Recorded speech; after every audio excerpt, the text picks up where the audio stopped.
Hey everyone, and welcome to my walkthrough for phase 4 of the Dragonsong's Reprise Ultimate. In this one I'll be going over the ice phase coming after Nidhogg, as well as the rewind transition leading into our alternate future where we fight Dark Torden or Torden II, whatever you want to call him. So at the end of Nidhogg we're all going to be stacking south. Reason for this is because Alphino is going to be running onto the arena, as you can see right here. He's arrived. And he's going to be doing an AoE around him, which will be giving us a buff. And one random player will also be tethered to Horsefang, who you can see over here on the left.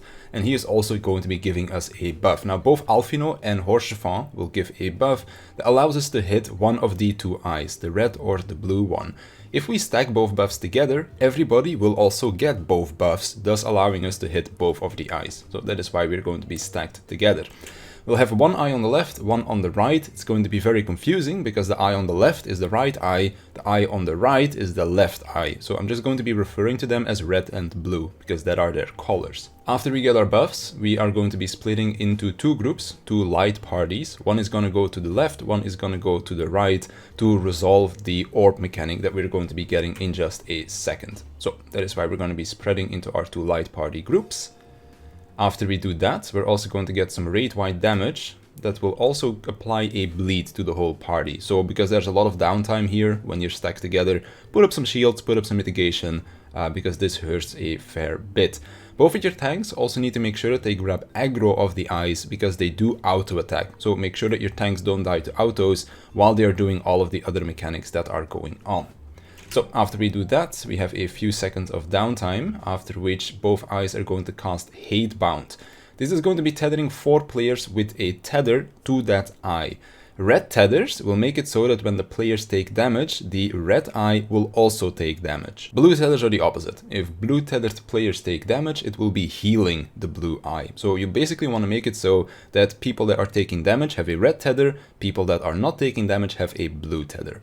Because of how we decided to make the next series of mechanics, I guess, consistent, we'll want to make it so that our melee players are starting with red tethers and our ranged players are starting with blue tethers.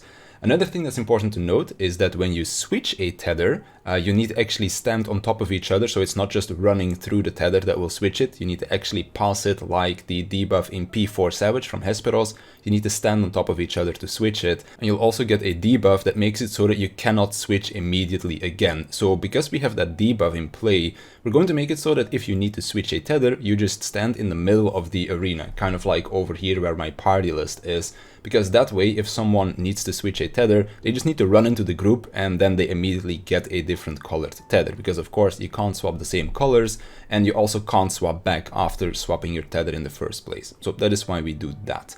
Then our melees are going to be popping the yellow orbs. These need to be soaked with 2 players, and our ranged are going to be soaking the blue orbs. These need to be soaked by 1 player. So you make sure that everybody is going to be switching their tethers in the middle.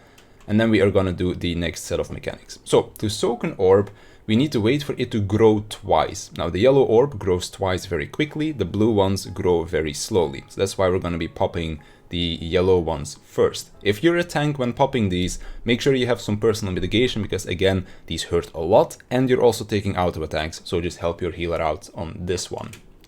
So we wait for it to grow a second time, we pop. We switch our tethers. Again, this is also going to be consistent. We have a ranged waiting in the north, we have a healer waiting in the south. A tank is always going to go north side, a melee is always going to go south side. So that is why this is entirely fixed. So we switch tethers, and then the melees are just going to go to the blue eye, whereas the ranged players wait for the blue ball to grow a second time, and then they also go and soak that.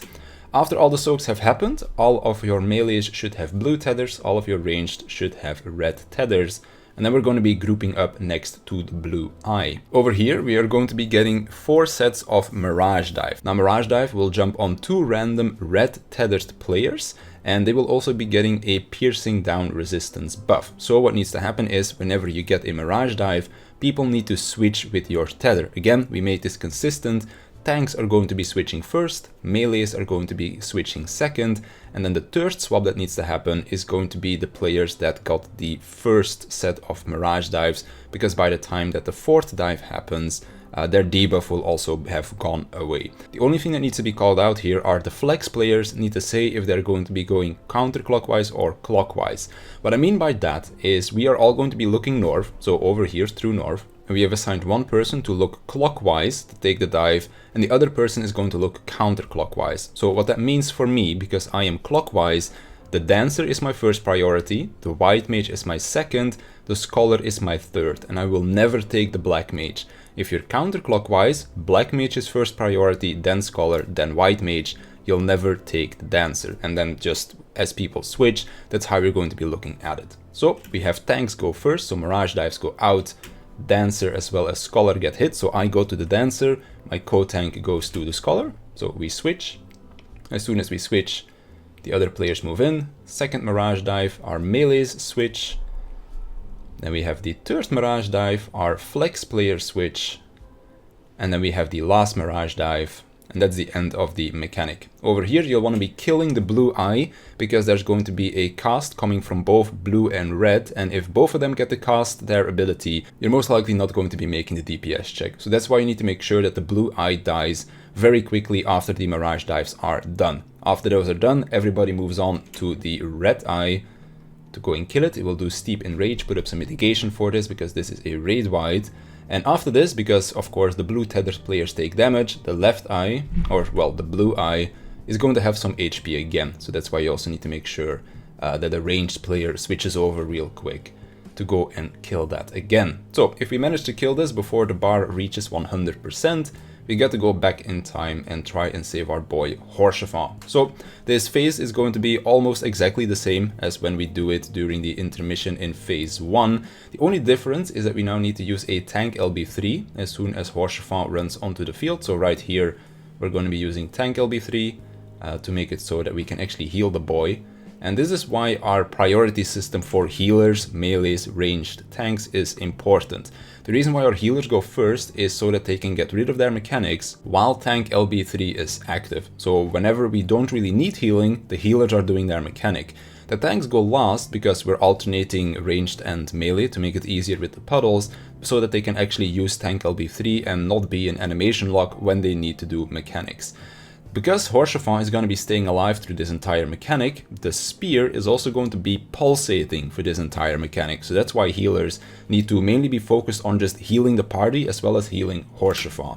Now, because we have a white mage, this actually becomes a lot easier for us because Benediction works on Horshafa. If we don't have a white mage, we'll need to make sure that we do AoE heal and alternating that with a single target heal on Horshafa to make sure that he stays alive as well. So we've had everyone go here.